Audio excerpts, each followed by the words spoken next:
1,500 years ago, everybody knew the Earth was the center of the universe. 500 years ago, everybody knew the Earth was flat.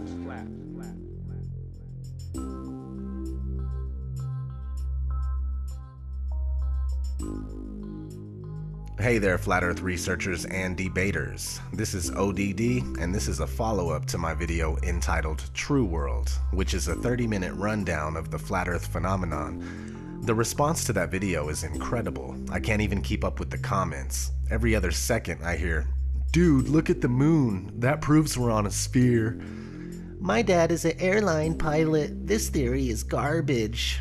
You know what I mean? Some arguments don't even make sense. It's like, "I ate a chicken pot pie last night for dinner. How does that work on the flat earth? Huh? I can relate when people are wondering how the sun works and what's the benefit of hiding this from us. But to say that Earth must be a sphere because other things look like they might be spheres is foolish. There is Earth, what we are on, teeming with life and providing us with what we need to be able to sustain or destroy. To build civilizations on a vast flat surface where large bodies of water are incapable of curving. Earth, where curvature and motion cannot be detected. And then there's other celestial bodies that aren't teeming with life, and we really don't know what they are or what they look like up close. Science batters itself impotently against the barriers of the unknown. All we get is CGI from NASA and friends. The spherical Earth paradigm is coming to an end, but was this meant to happen, or are we really unveiling something that was to remain hidden? Are we getting the full picture, or is this just the tip of the iceberg? Either way, I'm dedicated to this journey, and I'm honored to live in such an exciting time. Let's keep tearing NASA apart, including all the other space programs. It's one of the main keys in understanding the flat Earth. Once someone sees how much deception is interwoven throughout these agencies, it's easier to grasp this grand conspiracy and how it was achieved. As always, we'll be going over that and much more in this video. I appreciate you tuning in. Let's get started. Where is the curvature? Where? Where's the curvature? Where? I still haven't been able to find any curvature since I put out my last video, and believe me, I've been looking. Ever since I came out as a flat earther, I've been examining things much more closely. It's as if I'm secretly hoping to find something that will lay this flat earth to rest, so I can get back to my normal life of exposing chemtrails and secret societies. It's just not happening. The more I look, the more I'm convinced, and the more I want to talk about it. There is no curve to be found or measured. And there's hints sprinkled all over the place, like this popular study, for instance. A study conducted by Department of Geography, Texas State University, and Department of Geography, Arizona State University, concludes that the state of Kansas is flatter than a pancake. On a scale where 1.0 means perfect flatness, the calculated flatness of the pancake is approximately 0.957. That's pretty flat, but Kansas is 0.9997 flat over its length of 400 miles, a distance that should render 20 miles of curvature from one side to the other on a sphere that's 25,000 miles in circumference.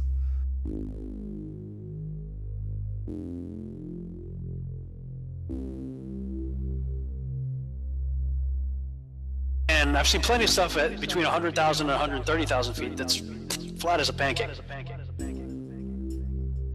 No matter where you are above the surface of the Earth, the horizon always rises to your eye level. Doesn't matter if you're standing on a beach, or up a hill, or in a plane at 35,000 feet, the horizon is always at eye level. We know intuitively if we stand on a beach with a panoramic view that the sea is flat. It's flat at sea level, it's flat from the top of Mount Everest, it's flat from over 20 miles high. In my efforts to try to prove the globe, it's falling apart with horizon tests and seeing things that we shouldn't be able to see. If the ball is real, the math shows that, you know, with the curvature, there are things we should not be able to see, and yet people are seeing it. So that has me really questioning the globe, and I don't question the math, because that math came from globalists. It came from people who believe the globe. So it's not math conjured up by flat earthers. I used to be a lifeguard on Ventura Beach, and on a good day, on a clear day, we could look out and see the Anacapa Arch. Well, the Anacapa Arch is almost 20 miles away, and it's only 40 feet high. So the math says that if we're on a ball, 25,000 mile circumference ball, that the top of that 40-foot island arch should be over 200 feet below our ability to see it on the other side of the curve. I found this photo from Grand Mirror State Park. This is from Joshua Nowicki, and what you're seeing here is a mirage. We typically would not be able to see this from the Lake Michigan shore. We talked about this last night. Conditions are right on the lake that we're actually seeing a mirage of the Chicago skyline. Very interesting here. Here's what's happening. This is a good example of a superior mirage. So Joshua was on the Lake Michigan shore. He was looking towards the west, and Chicago's beyond the horizon. Should not be able to see it. However, with the right conditions, we have an inversion. We have cold air near the cold lake water and some relatively warmer air above it. This will bend the image of that skyline back towards the viewer. And so typically we would not be able to see this. This image would be viewable from much, much higher in the sky, up in space. But instead, we're able to see it on the Lake Michigan shore. Shut up, conspiracy theorist. The horizon is not the curvature of the ball Earth. The horizon is just the vanishing line of perspective from your point of view. You can use a telescope or binoculars and zoom in on the horizon, and something that's been completely disappeared beyond the horizon, like a ship, can come all the way back into view, proving that that is not the curvature of the Earth you're looking at, as they tell you, but it's just the vanishing line of perspective from your point of view. And they still use that as a proof of the ball Earth. They say that ships going away, as you see their hulls disappear before the masthead, because they're going over the curvature of the Earth. Yet we've got technology now to prove that that's wrong, but they'll still keep saying it. I put it in my videos. I'll put it right here. I'll put it in this video of me talking about this right now. You may be watching this on YouTube. You're watching a horizon shot, seeing a boat that was out of view. Now it's completely into view, so you can see that that is not the curvature of the ball Earth, but there will still be 50 people in the comments section saying that that's the curvature of the ball Earth. The idea that people are standing, ships are sailing, and planes are flying upside down on certain parts of Earth, while others tilted at 90 degrees and all other impossible angles, is complete absurdity. The idea that a man digging a hole straight down could eventually reach sky on the other side is ludicrous. Common sense tells every free-thinking person correctly that there truly is an up and down in nature, unlike the everything is relative rhetoric of the Newtonian Einsteinian paradigm. There's no curvature. It's wonderful. This is the most amazing thing ever. There's no curve. It's flat. Can you imagine? It's exactly what we see.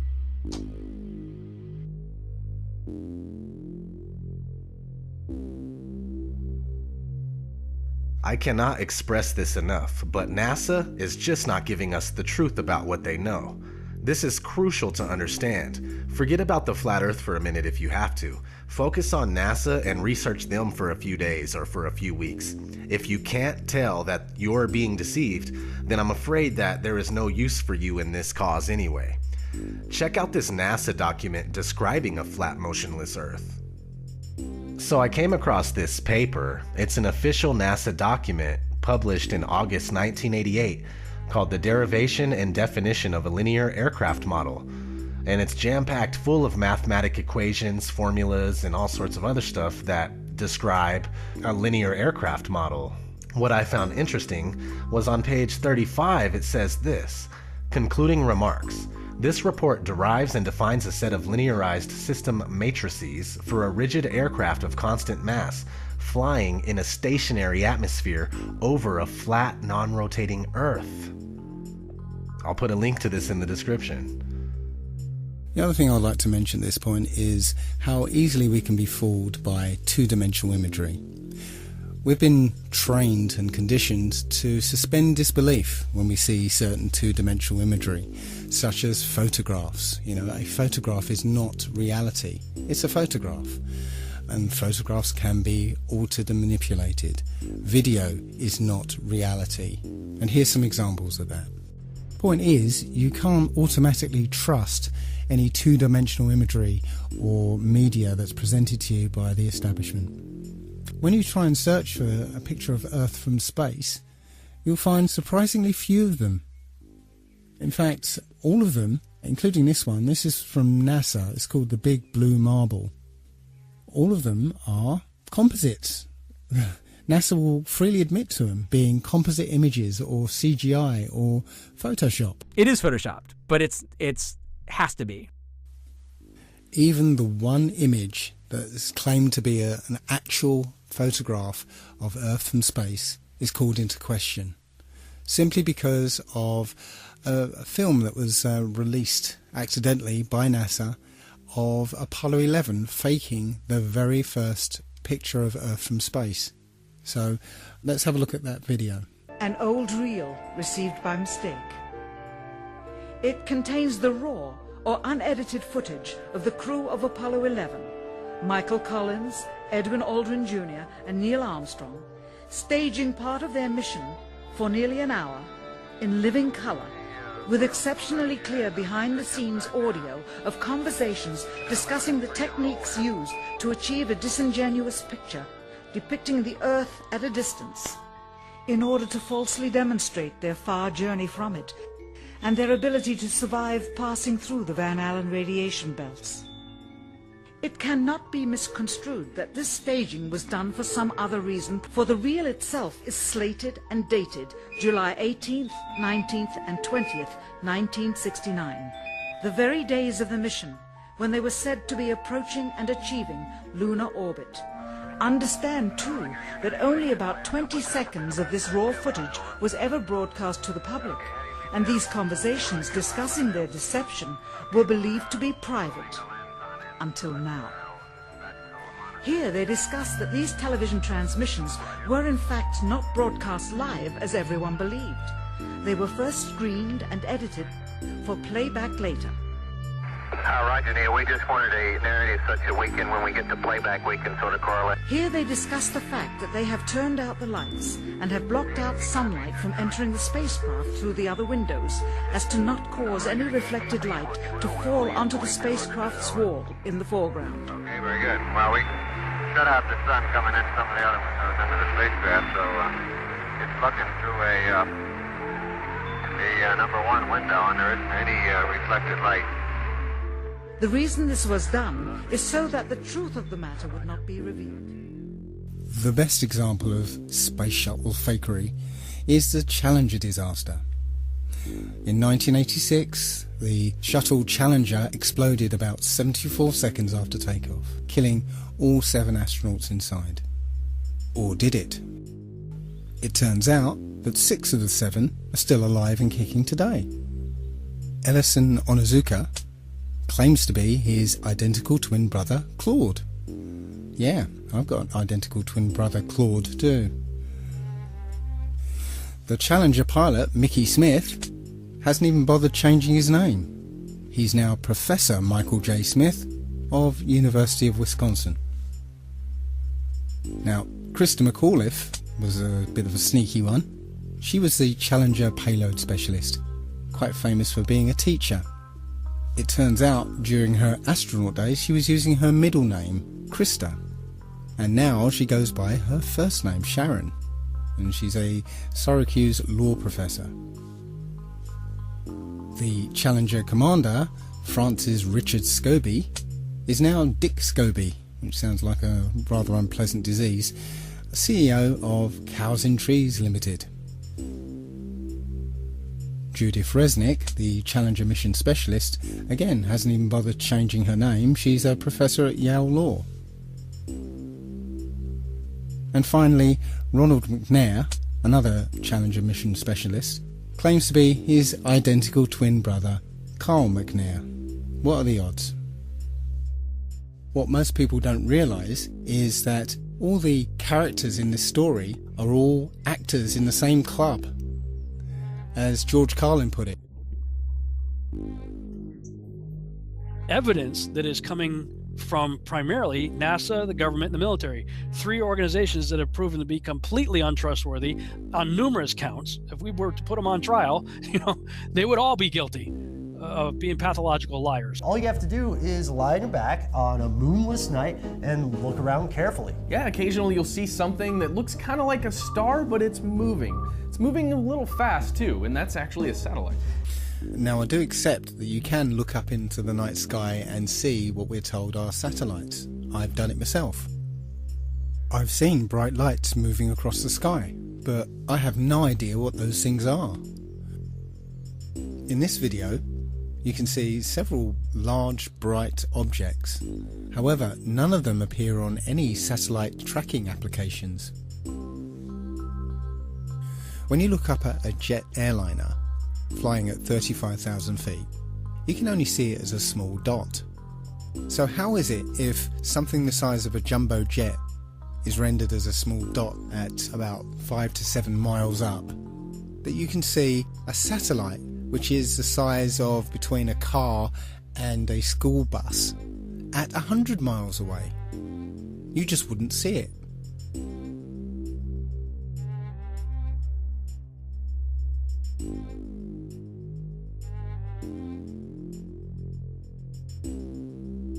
There may be things that are way beyond the human mind's ability to comprehend.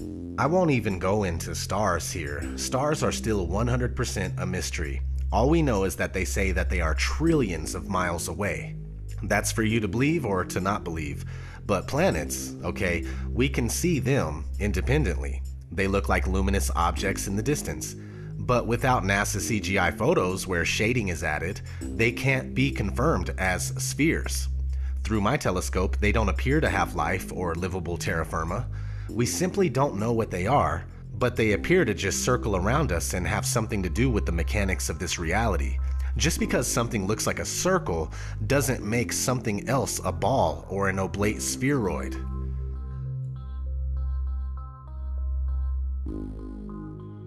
It is claimed that the other planets are spheres, and so therefore Earth must also be a sphere.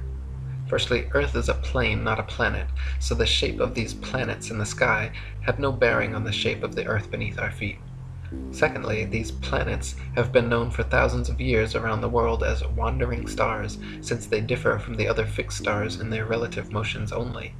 When looked at with an unprejudiced naked eye or through a telescope, the fixed and wandering stars appear as luminous disks of light, not spherical terra firma. The pictures and videos shown by NASA of spherical terra firma planets are all clearly fake computer-generated images and not photographs. The etymology of the word planet actually comes from the late Old English planet, or from Old French planet, from Latin planeta, from Greek planetes, planetae, wandering stars, or to wander of unknown origin, to spread, or notion of spread out, from Latin planum, flat surface, plane, level, plane. They just added a T to our Earth plane, and everyone bought it. Here's a picture of Jupiter. This is from 3 separate images, okay, 3 separate periods, but they're always at the same angle. Now, if someone's in the North Pole, and then someone's in the South Pole on the bottom side of the globe, they would see Jupiter upside down. Now, if you're going to tell me this was taken with a satellite, even a satellite would move in all different directions. It wouldn't take the same angle over and over again. This one has a moon in front of it, same angle. This one doesn't. This one's a little lighter, just about the same angle, nothing. So again, I mean, you want to talk about major bullshit. This is it right here. Okay? Yeah, you might be able to see something through your telescope, but you're not seeing this. Okay? In high detail like this, you're not. Not with any amateur telescope, period. Here we go. This is one. This is Europa, one of Jupiter's moons. Again, same angle. Only difference is they colored this one. It's the same damn photo. All they did was darken this one, and then they put a little bit of a shading right around this edge where the pointer is on it. But it's the same damn thing. So they didn't change anything. They're not even trying that hard. They're just putting out photos. Here goes Saturn. Now this is supposedly an actual photo from a satellite. This is off NASA's website. Sure, it looks pretty, but it's not real. And they're telling you it's real, and you believe it because your ego won't allow you to say, look, it's all fake. Your ego won't allow you to know the truth. Every picture we have from NASA of a planet is a artist rendering. They're not real pictures. If you take a strong telescope and look at a planet, it looks nothing like this. It looks like a self-illuminating light. It looks more like a star. They used to call planets wandering stars. Next, Saturn, I've looked at myself through high-power telescopes, and it really looks like a light bulb. It doesn't look like it's reflecting light. The rings are lit up. There's none of these colors on there.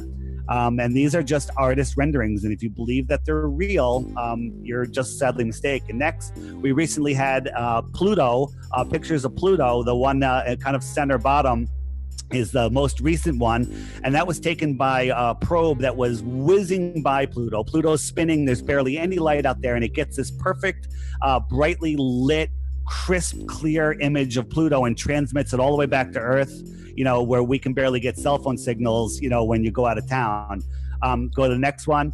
And if you look at it, again, Disney style, they show us this ridiculous picture, and Pluto is actually on Pluto. They're literally laughing at us. In 240 BC, a Jesuit named Eratosthenes, he calculated the Earth's circumference. He did that by planting a stick in the ground at midday so that the sunlight, being directly overhead, would cast no shadow.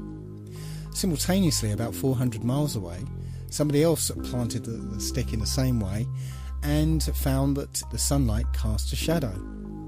So by taking a shadow length and knowing the distance between the sticks, you could theoretically work out the circumference of the Earth. This method requires that the sun be a long, long way away so that the light coming from the sun is all parallel. However, it turns out that you'd get exactly the same results on a flat Earth if the sun were only 3,100 miles away and 34 miles across. Amateur balloon footage taken above the clouds has provided stunning visual proof that the sun cannot be millions of miles away. In several shots, you can see a clear hotspot reflecting on the clouds directly below the sun's spotlight-like influence. If the sun were actually millions of miles away, such a small, localized hotspot could not occur. Another proof the sun is not millions of miles away is found by tracing the angle of sun rays back to their source above the clouds. There are thousands of pictures showing how sunlight comes down through cloud cover at a variance of converging angles. The area of convergence is, of course, the sun, and is not millions of miles away, but rather relatively close to Earth, just above the clouds. We'll talk about the vanishing point a little bit. These lines are parallel the way we see. They don't look parallel here, but if you flick to the next one, these are the corners of the hallway, and they rush to the point of convergence or the vanishing point. And that's how our eyes see. Everything rushes in from the sides, the top and the bottom, to our point of focus.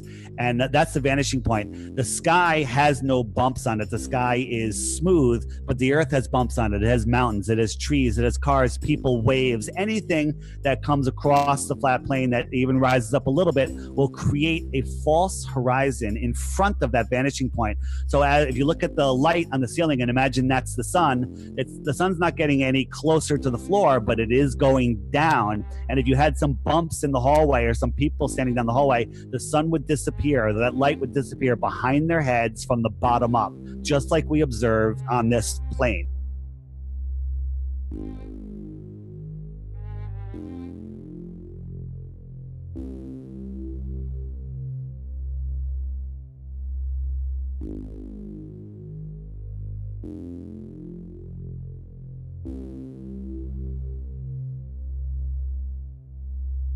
Let's turn our attention to the moon.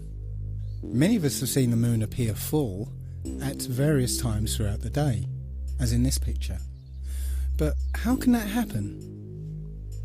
If you're standing at point C, then it's the middle of the night. Full moon, no problem.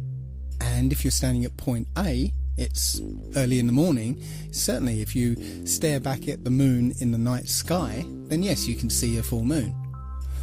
But if you're standing at point B, which is midday, that is, the sun is directly overhead, then there isn't anywhere that the moon can be that will allow you to see it as full, because the sun will be illuminating the side of the moon that is facing away from you. So the best you'll be able to see is a sliver of the moon. Think about it next time you see the full moon during the day. Every month the moon goes through 8 distinct phases.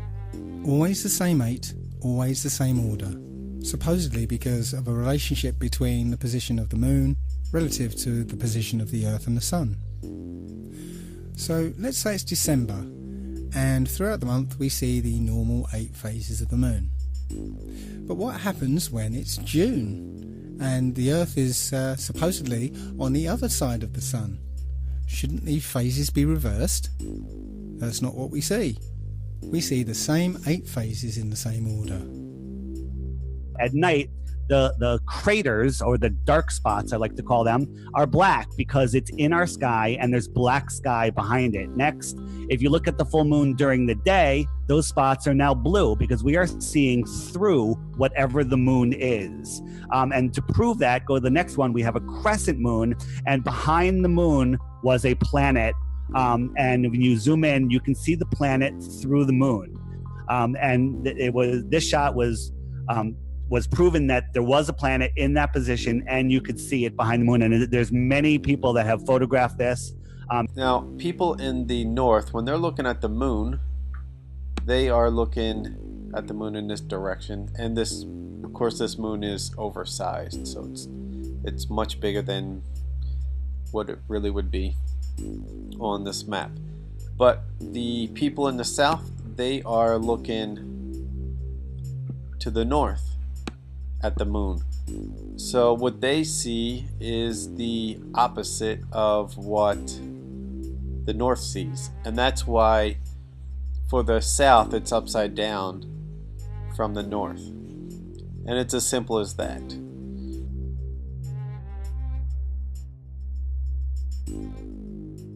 So I'll cut right to the chase. Powerful Jews are operating and manipulating this reality. As of right now, it doesn't take much research to figure this out. Just to clarify, not every Jewish person is in on the conspiracy, but in the grand scheme of things, wealthy Jewish families have the control. They own the Federal Reserve, they own the World Bank, they own Hollywood and the media, they own Freemasonry, and much, much more. Freemasonry is one of the oldest secret societies in the world and was born from Judaism and has nothing but Jewish terms and ideas. Freemasons are scattered across the world to serve as instruments for the elite agenda. Several of these Freemasons work for NASA. Ptolemy, who first put forward the heliocentric model, was acknowledged as the first Mason. Copernicus was a Jesuit priest. Sir Isaac Newton was a Freemason. All the astronauts are Freemasons. So you can see how this lie could work if all these celebrated people are telling the same story. Nicholas Copernicus, Johannes Kepler, Galileo Galilei, and Isaac Newton, the 4 forefathers of the globalist heliocentric doctrine, all posed for Masonic portraits, highlighting various symbols and hand signs denoting their affiliation with the Brotherhood. Galileo poses on a Masonic checkerboard floor, Kepler with the hidden hand sign, and all 4 of them pose with a Masonic compass and globe while flashing the Masonic M hand sign. Sir Isaac Newton was even knighted by Queen Anne at Trinity's College Masonic Master's Lodge.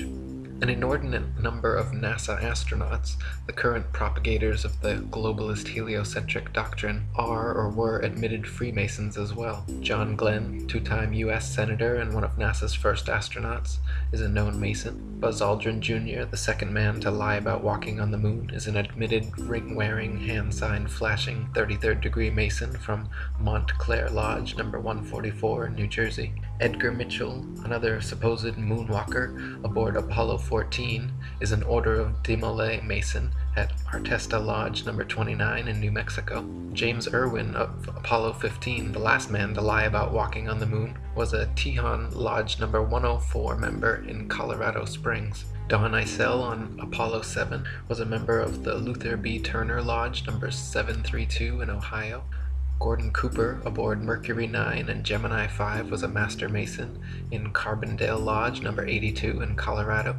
Virgil Grisham on Apollo 1 and 15, Mercury 5 and Gemini 3 was a Master Mason from Mitchell Lodge number 228 in Indiana. Walter Shearer Jr. on Apollo 7, Sigma 7, Gemini 6 and Mercury 8 was a 33rd degree Mason at Canaveral Lodge number 339 in Florida. Thomas Stafford on Apollo 10 and 18, Gemini 7 and 9 was a Mason at Western Star Lodge number 138 in Oklahoma. Paul Weitz on Skylab 2 and Challenger is from Lawrence Lodge number 708 in Pennsylvania. NASA astronauts Neil Armstrong, Alan Shepard, William Pogue, Vance Brand, and Anthony England all had fathers who were Freemasons too.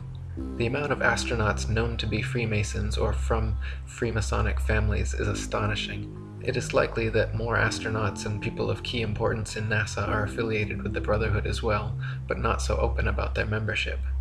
For there to be this many Masons, members of the world's largest and oldest secret society, involved with the promotion and propagation of this globalist heliocentric doctrine from its outset to today, should raise some serious suspicion.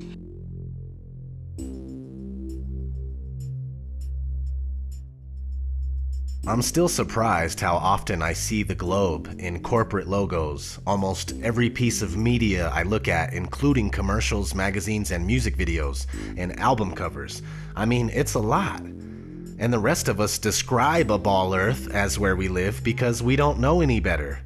When it's drilled into your head as fact before you even get to the 3rd grade, you end up with that core belief, a belief that's hard to part with. We all have a little bit of ego and we don't want to be wrong, but this flat earth epiphany is rousing us from our sleep and we're now noticing the massive amounts of programming. The world has been systematically brainwashed and indoctrinated for centuries into believing the greatest lie of all time, that the earth is a spinning globe. Decades of programming through entertainment media, over 100 years of science fiction books and stories and television programs and films. I must admit to being a science fiction fan myself. I grew up watching Star Trek, Star Wars, Babylon 5, Battlestar Galactica, watching films like 2001, 2010. I truly believed that our future lay in space. I saw an exciting future for mankind, moon bases, Mars bases, interstellar travel. But now I sincerely doubt there is any such thing as space. It really is simple, believe it or not. Why were we all taught the globe from the time we could walk? Why are we all told it's the absolute unquestionable fact of all facts? Why are we told flat Earth is stupid, ancient, and primitive? Why are we shown globes in every logo, and why are they in every classroom? Well, that's simple. Because it's not possible to live on a globe. You can't live on a sphere. I get it. They taught us that we can and do, yet they forgot something very important to the truth, and that's called proof, or evidence. Without it, the only way to teach it is by forcing it down our throats from the age of 3.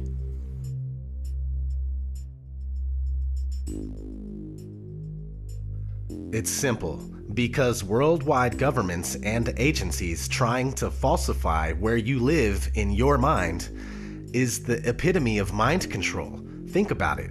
History is already obscure and shrouded in secrecy. We don't know our true origins. What better than to also hide where we are and what our natural purpose is? We are considered cattle, goyim, easily fooled and easily swayed by the mainstream media.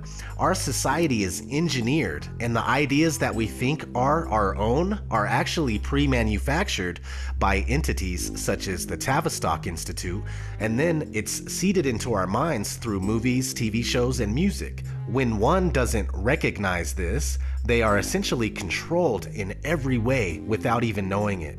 I have knowledge of this, and I'm still controlled by time and money and other things. Trying to find out what they know and also what they don't want us to know is important, and one of the things that they are keeping from us is our home. This is the case. If this flat Earth is our universe, then it elevates man and this Earth to supreme importance, where every life, human or otherwise, is significant and sacred. And when we all realize that, then the world, the universe, changes. Why don't they care? Well, it's not that they don't care, it's that they don't know that it's true, and even if it is true, they can't see how deep this goes, so they don't understand why it's even relevant or important. The shape of the Earth doesn't seem that important until you really expound upon the deepness of this conspiracy and how far-reaching it is. To me, it matters because if they're going to lie about something like what the Earth actually is, then there's no limit to what they will lie about. We're a random sneeze, we're an accident, we just blew up and molecules started spinning around together, and eventually a fish crawled up onto water and turned into a monkey, and that turned into you, and here we are. That's what they're trying to tell you. Think about how that makes you feel metaphysically. Where does that place you as a speck of dust in the corner of the universe?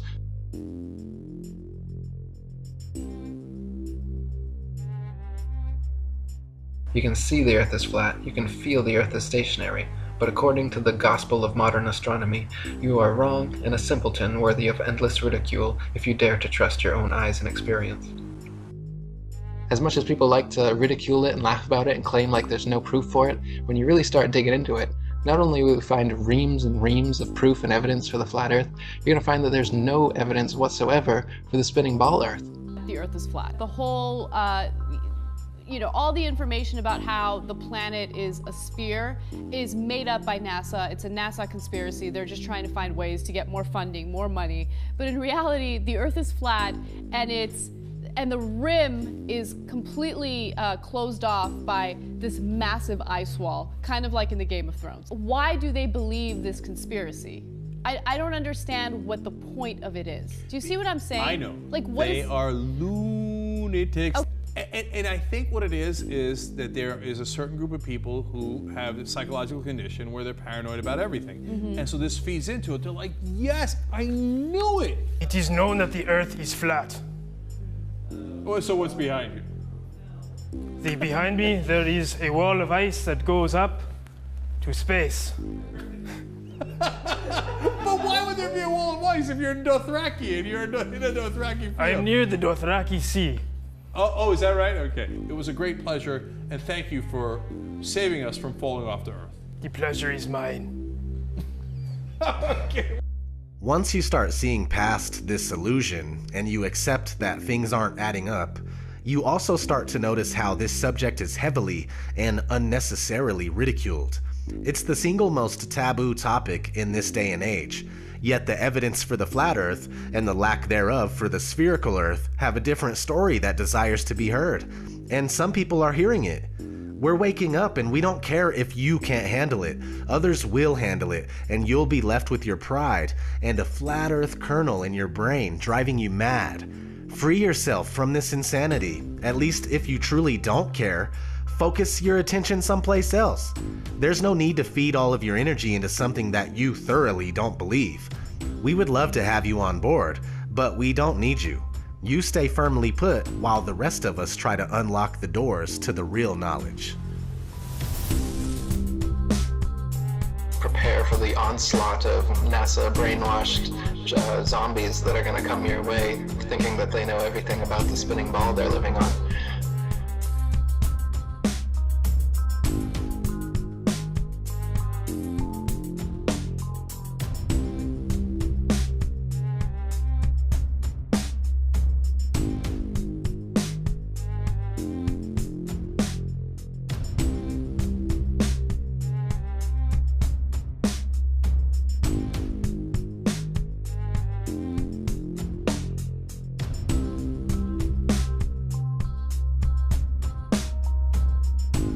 Let us never tolerate outrageous conspiracy theories.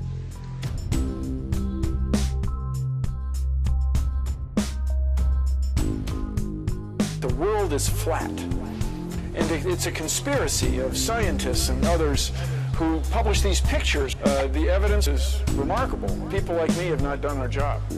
But shooting the messenger isn't going to change the science.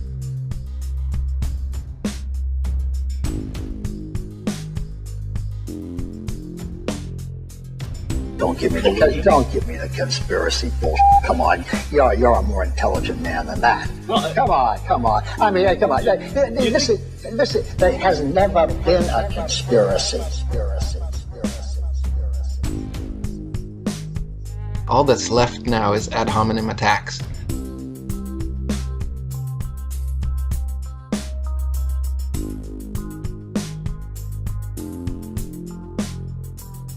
And if someone says the Earth is round and someone says the Earth is flat, at some point you're going to make a judgment. The Earth is flat, people, is just flat.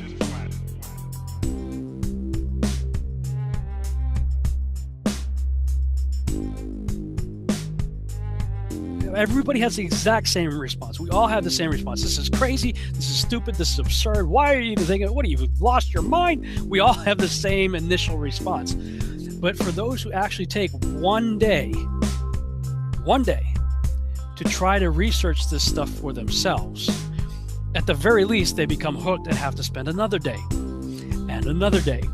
And the more you spend looking into it, the more you're going, I don't know what to believe.